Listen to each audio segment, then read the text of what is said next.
Então disse o Senhor a Moisés: Por que clamas a mim? Dize aos filhos de Israel que marchem. E tu, levanta a tua vara, estende a tua mão sobre o mar e fende-o, para que os filhos de Israel passem pelo meio do mar em seco. E eis que endurecerei o coração dos egípcios, para que entrem nele atrás deles. E eu serei glorificado em Faraó e em todo o seu exército, nos seus carros e nos seus cavaleiros. E os egípcios saberão que eu sou o Senhor, quando for glorificado em Faraó, nos seus carros e nos seus cavaleiros. E o anjo de Deus, que ia diante do exército de Israel, se retirou e ia atrás deles. Também a coluna de nuvem se retirou de diante deles e se pôs atrás deles, e ia entre o campo dos egípcios e o campo de Israel.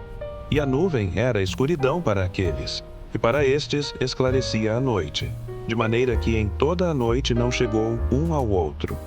Então Moisés estendeu a sua mão sobre o mar, e o Senhor fez retirar o mar por um forte vento oriental toda aquela noite.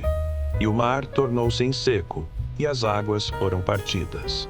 E os filhos de Israel entraram pelo meio do mar em seco, e as águas lhes foram como muro, à sua direita e à sua esquerda.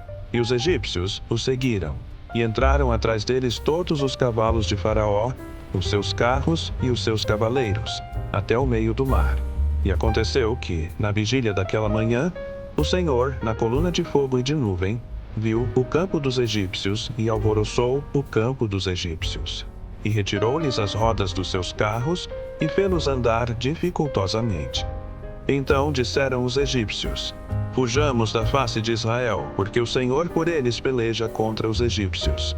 E disse o Senhor a Moisés: Estende a tua mão sobre o mar, para que as águas tornem sobre os egípcios, sobre os seus carros e sobre os seus cavaleiros.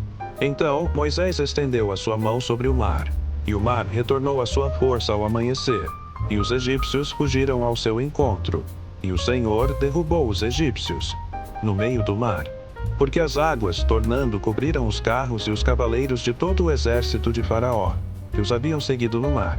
Nem ainda um deles ficou.